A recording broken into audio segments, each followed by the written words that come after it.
Matthew graduated from a top national university and brags about his career at a major company, constantly hurling insults at me. It seems he feels he did me a favor by marrying me because we had a child on the way. Around the time I was 9 months pregnant, we were invited as a couple to Matthew's cousin's wedding. We stood up to greet Matthew's uncle and his wife as they came to our table, and together with the parents-in-law, we offered our congratulations. After the uncle and his wife moved to the next table, I sat down only to have Matthew suddenly splash beer on me. I was so shocked I couldn't even speak, and Matthew yelled at me. "Isn't it common sense for the wife to remain standing?" "Matthew, really? Don't you even know that much? Guess it's because you're uneducated." Mother-in-law Sarah quickly pulled out a lace handkerchief and wiped my face. As I absent-mindedly watched the drops falling from my bangs, I felt a pierce of anger rising. I couldn't stand it anymore. I didn't care that he was the father of my child. I decided to reveal various things in front of the relatives and hurt his unnecessarily high pride. I'm Dorothy, 42 years old. I met Matthew through work, and he was as charming as an actor. He was competent and considerate, and his gentle, calm manner of speaking was pleasing to the ear. After I developed a good impression of him, he asked me out, and I immediately said yes. A year later, after several days of feeling unwell, I took a pregnancy test, and it came back positive. Since we were dating with marriage in mind, I thought Matthew would be happy to hear the news. Instead, he frowned and answered indifferently, "Do you want to get married? Okay, then." There was no proposal, and I felt secretly disappointed. Considering my condition, we decided against a grand wedding, and instead greeted each other's families before registering our marriage at the city hall and starting our life together. Though we were newlyweds, neither of us was young, and with my morning sickness, I had no expectations for a lovey-dovey life. However, I was still taken aback by how different our lives turned out to be. Matthew, who had passed the entrance exams to one of the top universities in the country and graduated straight through, was always full of confidence, partly due to his good looks. "I want you to quit your job and dedicate yourself to the home. My salary should be more than enough for us, right?" Before we married, he said this, so I resigned. Or rather, my morning sickness was so bad at the time, I didn't believe I could balance both work and home life.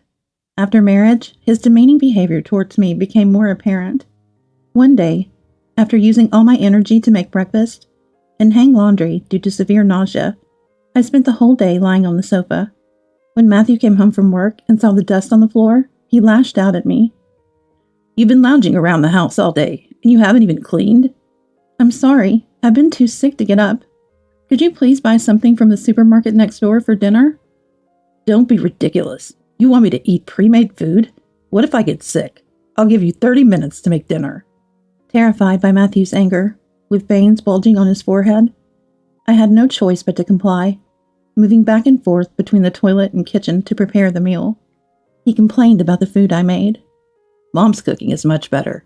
Can't even prepare a decent meal, and you wonder why you missed your chance to get married."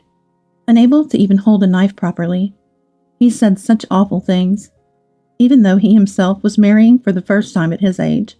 It was always like this, being complained about.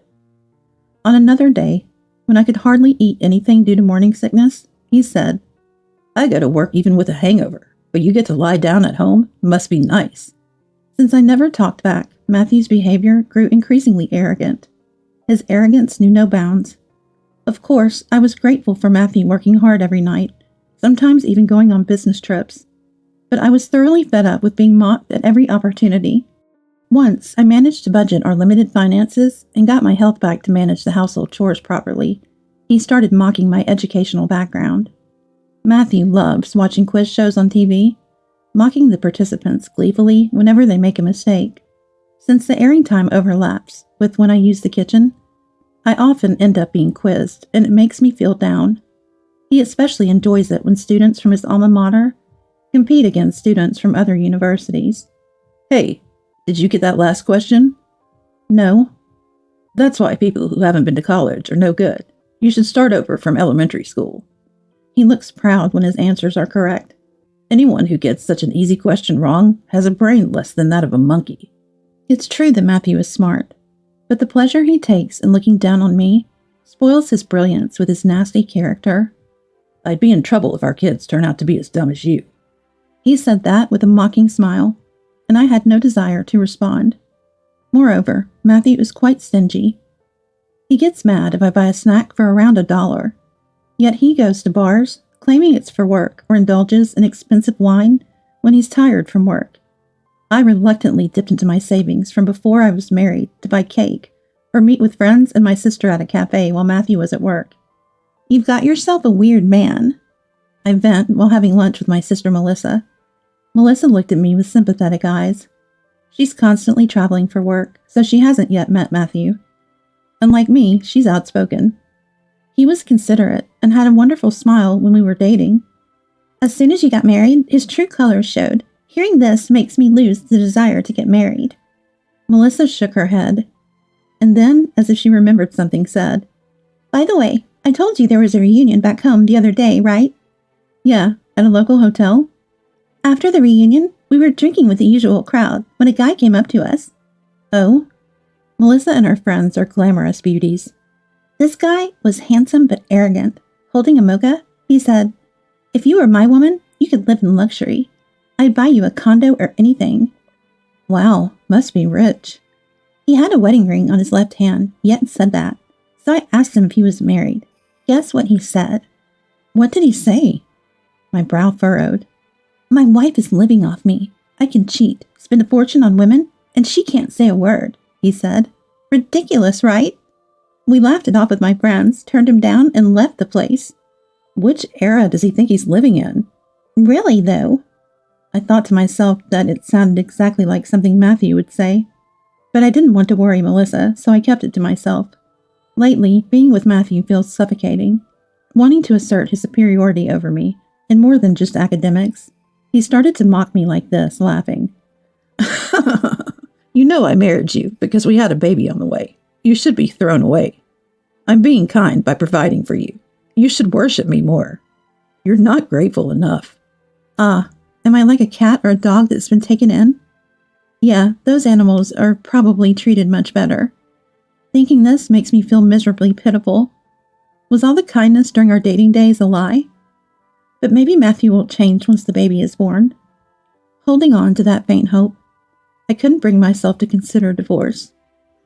As the 9-month mark approached, we were invited to Matthew's cousin's wedding as a couple. My condition had stabilized, and since it was at a nearby hotel, we decided to attend. I was looking forward to the splendid occasion and went with excitement. When the ceremony began, I was completely captivated by the bride's radiant beauty standing next to the groom. How beautiful! I wished to wear a dress like that someday. Then Matthew laughed mockingly next to me. Better not. It'll just make your ugly face stand out more. He whispered at a volume low enough that the parents-in-law at our table couldn't hear. There's no need to say it like that. Maybe if you lose a lot of weight and get plastic surgery and look 20 years younger, then I might let you wear one. While listening to the wedding march, I bit my lip and looked down. Why do I have to be spoken to this way? Unaware of my sinking mood, the ceremony proceeded smoothly. After the toast, it was time for the bride and groom to change outfits. The atmosphere in the venue remained pleasant as tables started engaging in small talk. Soon after, Matthew's uncle and his wife came to our table to greet us. We stood up to welcome them, returning their congratulations. After the uncle and his wife moved to the next table, I followed my parents-in-law and sat down. The moment I sat down, something cold splashed on my face. I had been doused with beer. I was so shocked I couldn't speak, and Matthew yelled at me. A wife is supposed to stand. Isn't that common sense? Matthew, really? You're supposed to stand until you've visited all the tables. Don't you even know that much? This is why the uneducated. What are you talking about? Sit down, Dorothy. I'm sorry. He seems to be mistaken. Father-in-law Daniel spoke up, and mother-in-law hurriedly took out a lace handkerchief and wiped my face.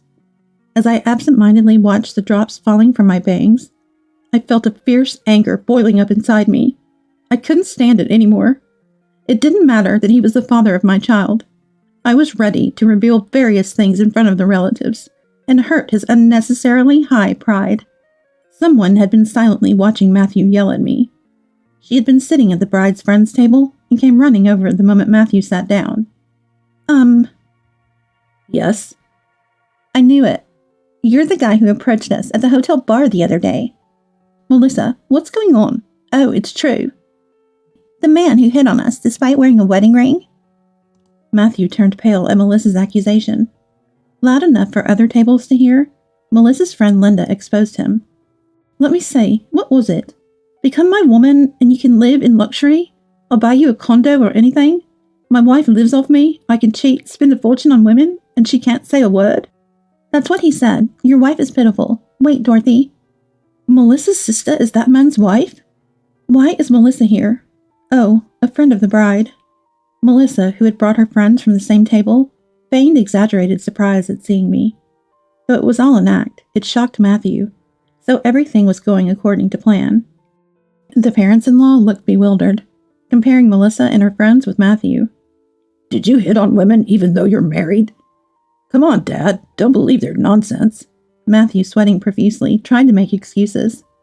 It's hard to ignore this. My sister and her friends are lying. I confronted Matthew. If you think it's a lie, shall we check the date and time? It matches exactly with when you were away on a business trip. Matthew's face contorted at the date and time mentioned by Melissa and her friends. It was indeed when Matthew was away on a business trip.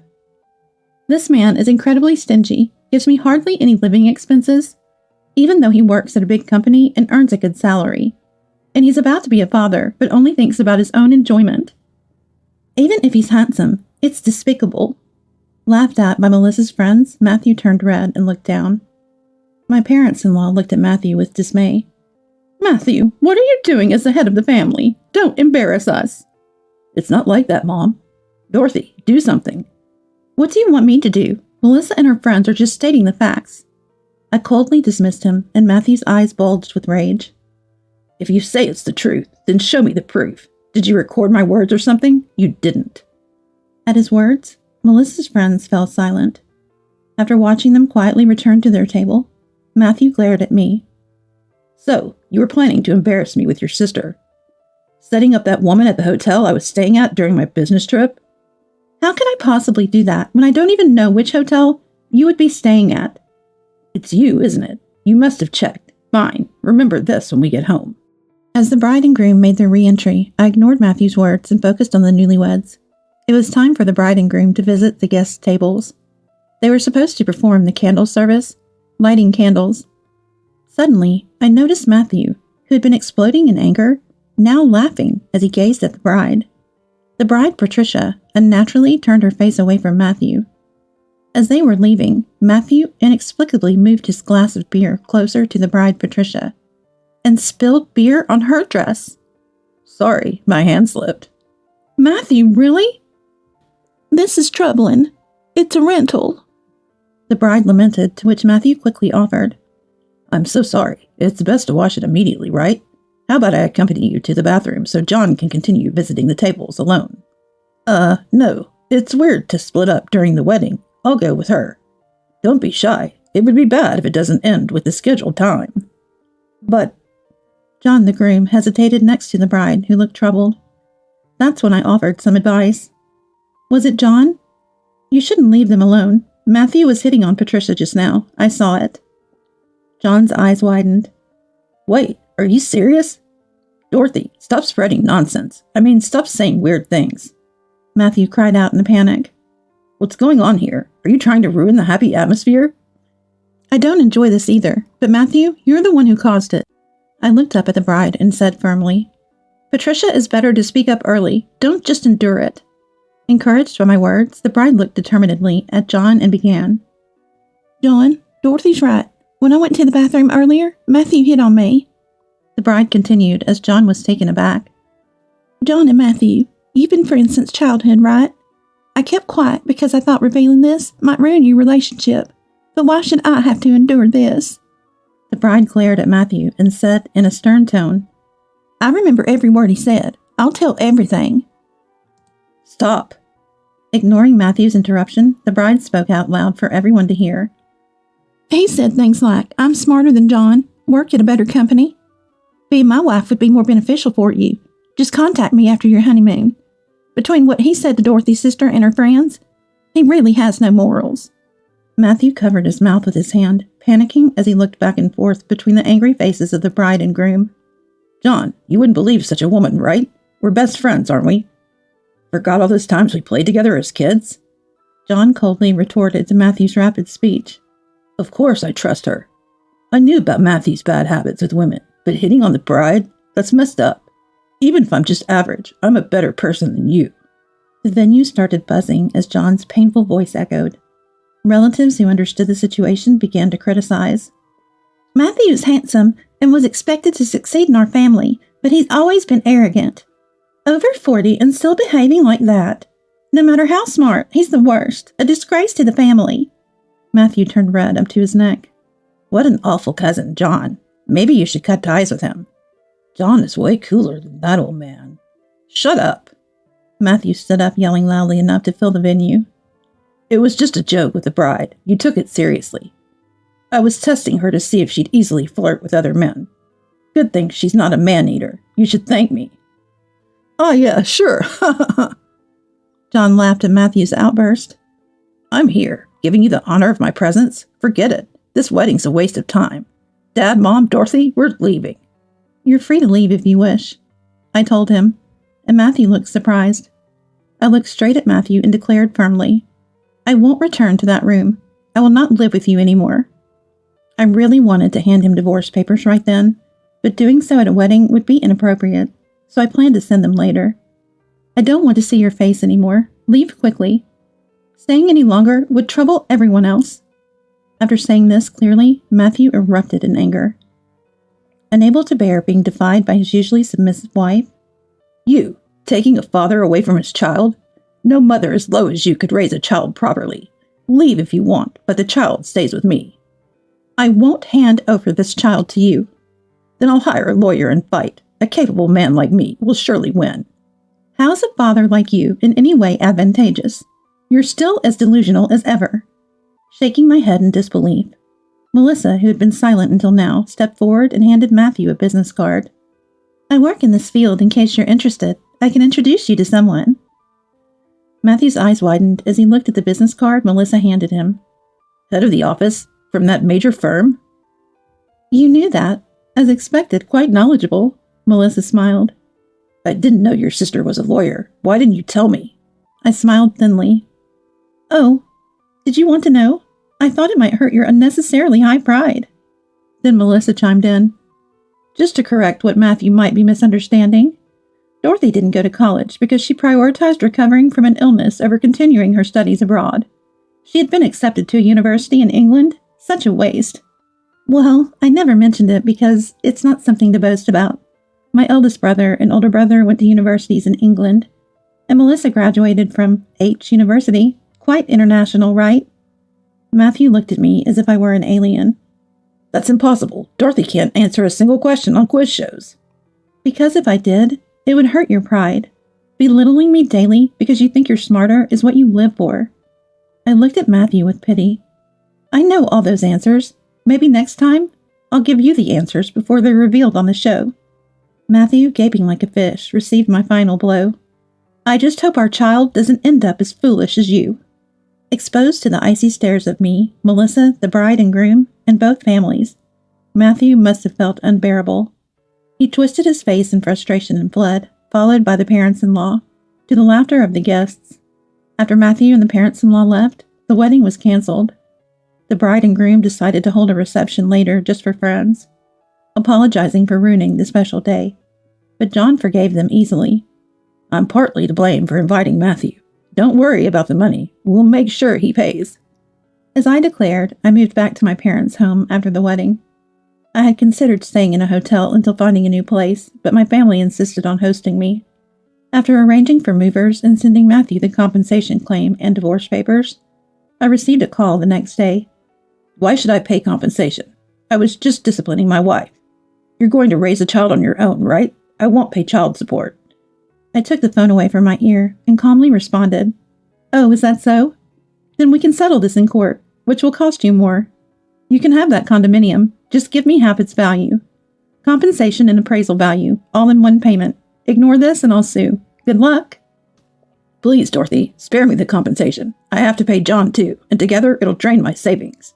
I was fed up with Matthew's pathetic voice. You made me save so much, yet you're saying your savings will vanish due to compensation?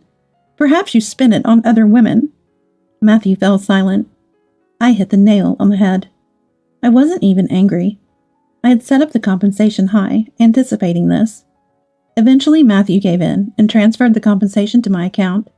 Later, I heard from a friend that a coworker of Matthew's attended the wedding and spread the word about his actions at the company.